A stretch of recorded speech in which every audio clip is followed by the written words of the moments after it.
तो तुम्हें क्वेश्चन जो दिया हुआ है, देखो हाईलाइट मैंने किया हुआ है। दिया 1.725 gram of a metal carbonate is mixed with 300 ml of n by 10 HCl, 10 ml of n by 2 sodium hydroxide were required to neutralize excess of the acid. Acid extra था तो न्यूट्रलाइज करने के लिए हमने कुछ मिक्स किया। तो हमें इक्विवेलेंट मास निकालना है मेटल कार्बोनेट का, ठीक है ना। तो एक इसमें ये चीज़ दी गई है कि इक्वालिटी तुम्हें दी गई है, दोनों साइड की एसिडिटी की इक्वालिटी तुम्हें दे दी गई है, ठीक है ना। ये एक इक्वेशन तुम्हारी फॉर्म हो सकती है। तो डेटा ध्यान में रख लो, जो जो डेटा दिया हुआ मेटल कार्बोनेट 1.725 किलोग्राम है, ठीक है। और HCl 300 ml है, इसका n/10 है, और 10 ml है सोडियम हाइड्रोक्साइड। सो यहाँ पे हम इक्विवेलेंट मास चाहिए, हमें इक्विवेलेंट मास चाहिए मेटल कार्बोनेट का। अब उसके लिए देखो पहले क्या करेंगे, पहले तो मिली इक्विवेलेंट मास निकालेंगे किसका, HCl का। इसकी नॉर्मेलिटी कितनी है, n/10 है ना, n/10 तुम्हें दिया हुआ था HCl का। 300 ml of its normality n/10 that is 0.1 है। तो हमें पता है कि अगर इक्विवेलेंट निकालना है HCl का तो हम वॉल्यूम से मल्टीप्लाई करते हैं नॉर्मेलिटी का। तो यहाँ पे मल्टीप्लाई कर दिया, वॉल्यूम कितना है 300 ml। अब क्योंकि मिली निकालना है इसलिए वॉल्यूम को हमें ml में ही दिया है, तो टेंशन वाली बात नहीं है। अगर लीटर में दिया होता तो इंटू 1000 हम करते थे, पिछले क्वेश्चन में किया था। तो यहाँ पे 300 ml इंटू 0.1 330 मिली इक्विवेलेंट आ गया, ठीक है। फिर हमें calculate the milliequivalent of excess HCl neutralise by NaOH। हमें न्यूट्रलाइज करने के लिए जो एक्स्ट्रा चाहिए HCl वो हम निकालेंगे। तो the excess HCl was neutralise by, अब जो एक्स्ट्रा जो HCl को न्यूट्रलाइज कैसे किया, हमने 10 ml डाला है क्या, NaOH with normality n/2 0.5 n। तो इसका अगर मिली इक्विवेलेंट निकालेंगे कितना आ जाएगा, वॉल्यूम इंटू नॉर्मेलिटी, वॉल्यूम दिया हुआ 10 ml है ना, नॉर्मेलिटी n 0.5 n है, तो 5 मिली इक्विवेलेंट आ गया। क्योंकि ये एक्सेस है तो calculate the milliequivalent of HCl that reacted with the metal carbonate. The amount of HCl is reacted with the metal carbonate is the difference between the initial and excess amount.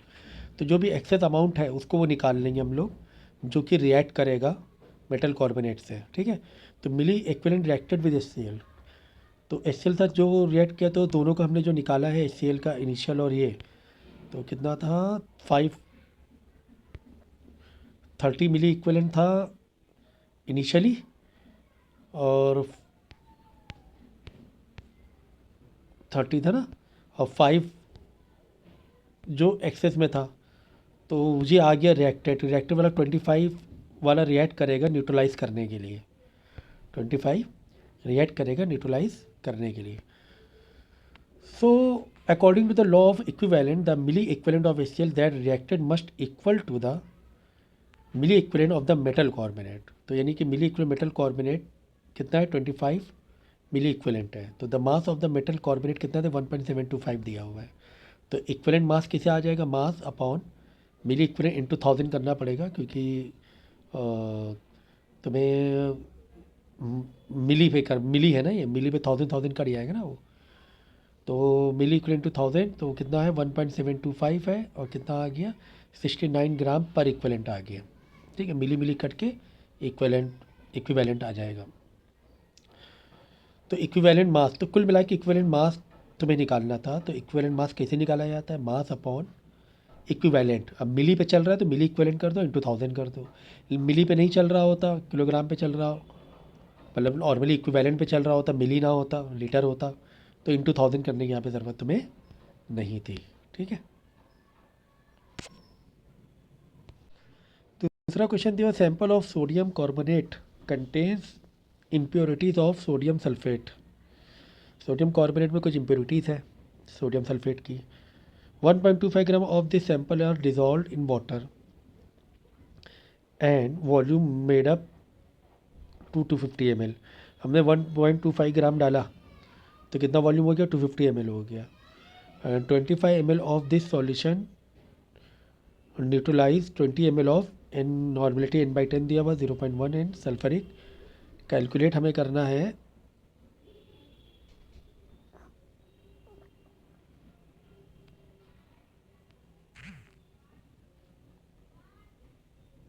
Highlight बराबर कर दे, इसे दिखाई दे आप लोगों को।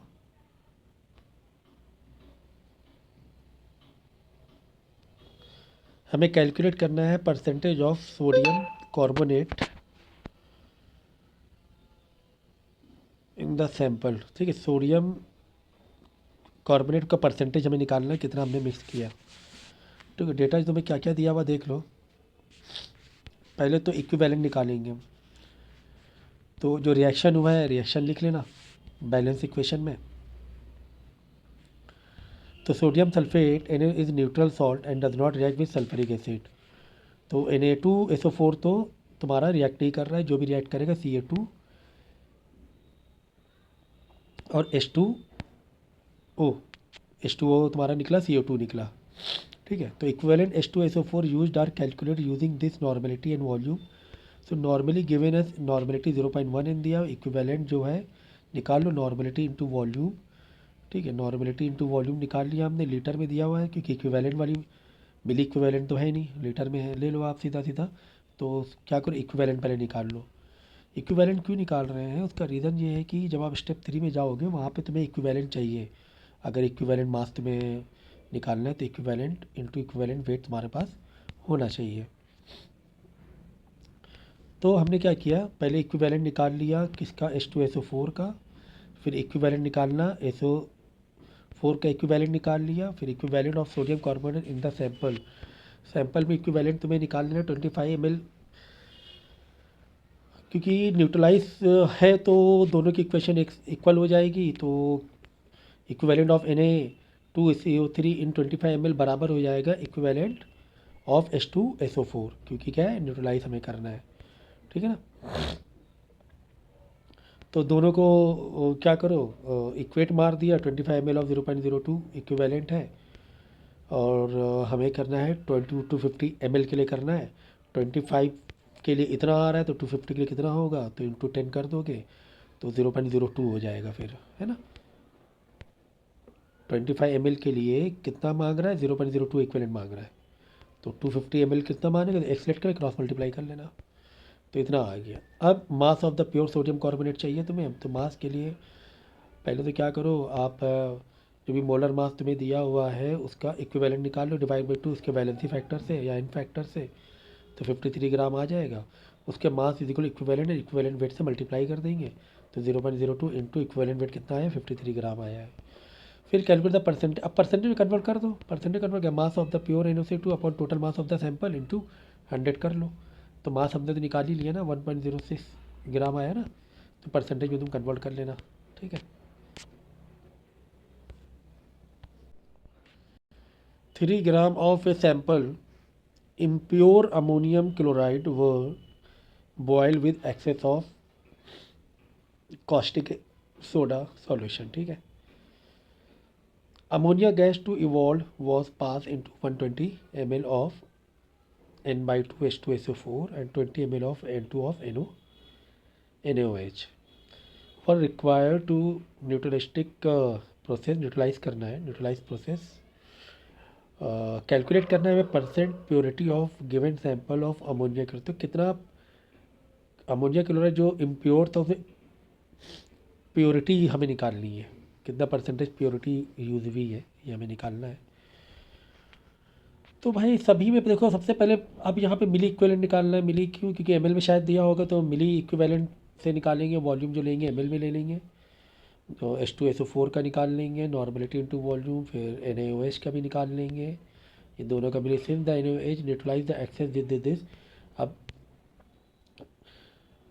Neutralise करना है, किसको करना है, H2SO एक्सेस ऑफ H2SO4 जो है उसको न्यूट्रलाइज करना है, उसकी एसिडिटी निकालनी है हमें। तो कितनी मिली इक्विवेलेंट लगेगा तुम्हारा, तो calculate the milliequivalent ammonia evolve, ammonia कितनी इन्वॉल्व हुई, तो milliequivalent of H2SO4 reacted कितना रिएक्ट करेगा, इनिशियल माइनस एक्सेस वाला माइनस कर देंगे। 60 और ये आया था 60 और 14, तो वो एक्सेस में हो गया था, तो 46 तुम्हारा क्या हो रहा है, एक्सेस हो रहा था।